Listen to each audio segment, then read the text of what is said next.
결혼 전 연애하면서 자영업을 시작해 돈을 벌면서 대출금을 갚아 나갔습니다. 현재는 친정에서 도움을 받아 빚은 없는 상태이고요.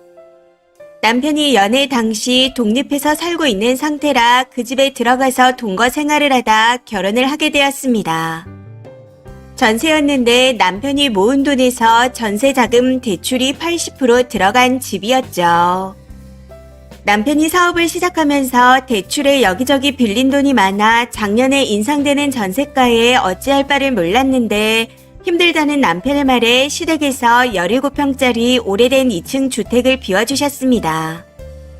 인테리어에서 살라고 하시더군요. 해서 6천을 들여 인테리어 후 들어가 살았습니다.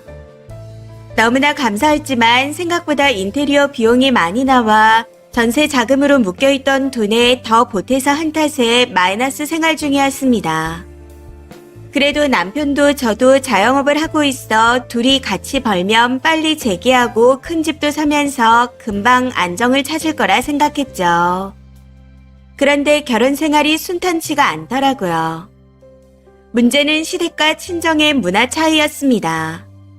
시댁에서 저한테 자꾸만 잘하라고 강요도 하셨고요. 버는 소득은 남편이 많았지만 씀씀이가 큰 편이고 아직 일을 시작한 지 얼마 되지 않아 손익 계산에도 서툴러 크고 작은 실수로 인해 카드값이 부족해 제 적금을 깨서 도와준 적도 있습니다. 그런데 그런 부분들은 몰라주고 남편과 시댁에선 제가 어른들께 못한다고 항상 타박했습니다. 그 이유를 몇 가지 들어보자면 첫 명절엔 음식하러 갔었는데 두 번째 명절에 주말과 대목이 끼어 있어 일 때문에 양해를 구하고 음식하러 가지 않았습니다. 이것도 좀 황당했던 게 제가 결혼하기 전엔 음식을 사셨는데 결혼하고 난 후부터 직접 하기 시작했다는 거죠. 그리고 시댁 어른 제삿날 일하느라 제사 시작 전에 퇴근하고 간 적이 있습니다. 이 또한 양해를 구하고 장볼 땐 같이 갔었고요. 당시 휴무를 제삿날로 바꾸면 되는 거 아니냐며 서운해 하셨지만 임의로 변경할 수 없다고 양해를 구했습니다. 그런데 웃긴 건 그날 남편은 제사가 끝나고 왔다는 겁니다. 그리고 연락을 자주 안 한다고 뭐라고 하셨습니다. 일주일에 하루 휴무인 걸 알고 계신데도 한 번도 같이 밥 먹자 한 적이 없다고 꾸짖기도 하셨고요. 이외에도 제가 차를 구입했는데 작고 저렴한 차가 아닌 비싼 브랜드를 샀다고 주변에 보기 안 좋다며 혼내기도 하셨습니다. 대충 이런 이유로 며느리 역할을 못한다고 남편에게 하소연하며 뒷담화도 하셨고요. 차라리 저한테 대놓고 요구하셨다면 싫어도 따라줬겠지만 제가 양해를 구할 땐 괜찮다 하시고는 꼭 뒤에서 뭐라고 하셨습니다. 솔직히 며느리라면 시부모님 어려운 게 당연한 거 아닌가요? 그리고 쉬는 날은 저도 쉬고 싶었습니다. 같이 간다면 모를까 혼자 가서 뭘 하겠습니까? 남편이 거의 쉬는 날이 없어 둘이 있을 시간조차 부족했고 친정 아버지 제사 땐 아예 참석조차 못해도 친정에서는 늘 이해했습니다. 남편은 시아버지 명의의 건물도 나중에 주신다 했다며 힘들 때 살 집을 내어주셨으니 저만 잘하면 더 많은 걸 누리고 살 수 있을 거라 했습니다. 그런데 저는 아무리 생각해도 이해가 되지 않더라고요. 솔직히 말하자면 그게 왜 제가 하기에 달린 건지도 모르겠고요. 재산을 주시면 너무 감사한 일이지만 받지 못해도 충분히 잘 살 수 있다 생각했거든요. 문제는 그런 핑계로 저 모르게 시댁에 돈을 빌려드리고 고가의 선물을 하게 된 걸 제가 알게 되었고 그 일이 몇 차례나 반복돼서 크게 싸웠다는 겁니다.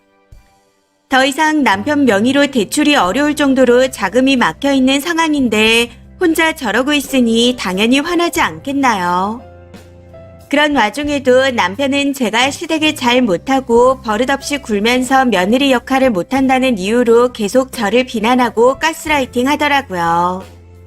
저는 제 나름대로 잘하려고 노력했지만 시부모님은 더 많은 걸 바라셨습니다.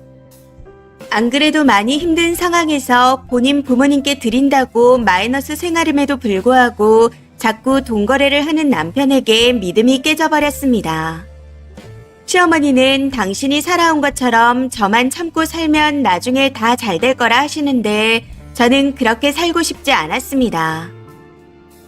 제가 가정주부에 넉넉하게 생활비를 받아 생활한다면 모를까 멀쩡하게 직업을 가지고 맞벌이하며 집안일도 감당하고 있는데 여기서 뭘 더 바라는지 모르겠습니다. 남편은 본인이 어릴 때 부모님께서 힘들고 귀하게 키워주신 점을 강조하며 무조건 잘해야 한다고 합니다. 결혼은 집안 대 집안의 만남이니 제가 시댁의 요구대로 맞춰주는 게 본인을 사랑하는 표현이라고 하네요. 친정은 바라는 게 하나도 없고 시댁은 바라는 게 너무 많았습니다. 저는 두 사람의 집안이 만났기에 서로 절충하고 남편은 아내의 입장에서 아내는 남편의 입장에서 각자 집안에 잘 적응할 수 있게 도와야 한다고 생각했습니다.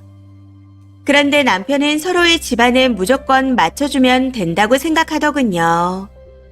저도 마찬가지로 부모님께 잘하는 건 좋다고 생각하지만 본인이 먼저 일어서서 도움 없이 잘 살 수 있을 때 보답하는 게 맞다고 생각했습니다.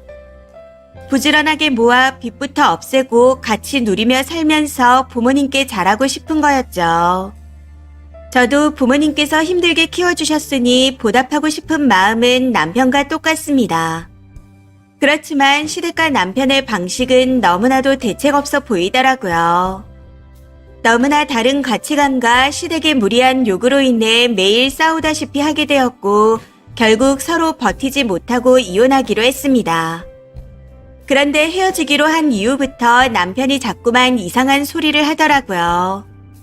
남편이 사업을 시작할 때 제 가게 담보로 내준 대출에 대한 돈과 제가 타고 있는 차 명의를 요구했는데 그걸 다 해줬으니 본인은 저를 배려해줬답니다. 그러면서 제가 짐을 정리하고 나올 때 미처 버리지 못한 것들과 쓰는 물건 이외의 것을 챙겨 나오지 않은 점, 금반지나 목걸이 등 돈 되는 것들만 챙겨 나간 점 등을 이유로 돈돈거리며 제가 속물이라고 합니다. 거기다 본인 부모님에게 제가 못 맞춰줘서 헤어지는 거라며 자꾸만 저를 비난하고 있습니다.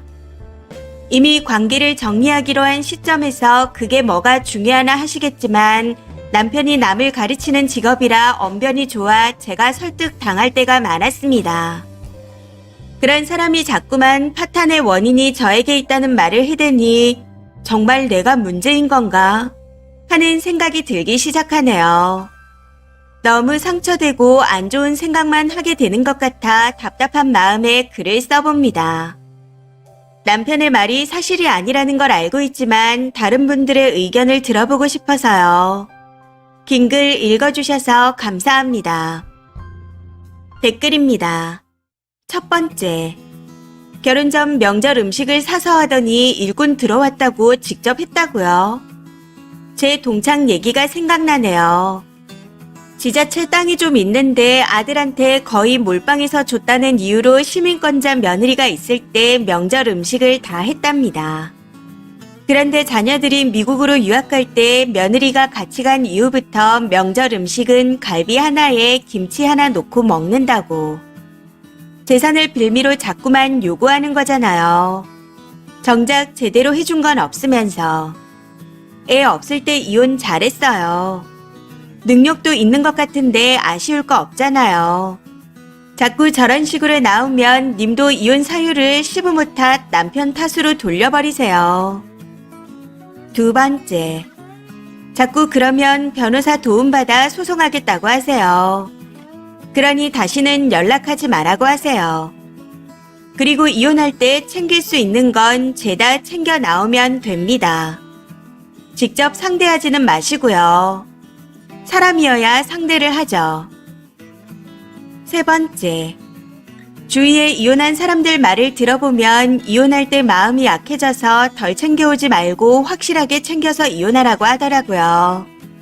그래서 저도 몇 달 전에 이혼할 때 정확하게 다 챙겨 나왔습니다. 지금은 혼자서 일하면서 너무 편안한 삶을 살아가고 있어요. 그 사람이 욕하던 말던 뭔 개가 짖나 하고 흘러버리세요.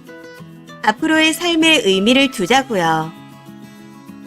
네 번째, 이혼하는 중이신가요? 하신 건가요? 님 남편처럼 남 탓하는 거 좋아하고 언변으로 가스라이팅 하려고 하는 거라면 님도 어벙하게 넘어가지 말고 답장 대꾸도 하지 마세요. 빌미를 주지 말라는 거죠. 차라리 이혼 전문 변호사 상담을 받으세요. 만일 금전 문제가 얽혀 있는 거라면 협의 이혼이라 한들 통수 안 맞게 확실하게 정리하고 넘어가는 게 좋아요. 다섯 번째, 아직 이혼 전이라는 건가요? 아님 하신 건가요? 뭐가 어찌됐든 전부 무시하세요. 할 말이 있으면 변호사 구해서 변호사 통해 연락해라 해버리면 찍소리도 못할 겁니다. 그리고 문자 보내면 다 증거로 쓴다 해버리면 닥칠 겁니다. 이후에도 계속 연락이 온다면 연락 오는 거 모두 녹음해 캡처해 두시고 스토킹으로 고발하세요. 이번 사연은 여기까지입니다. 시청해주셔서 감사합니다.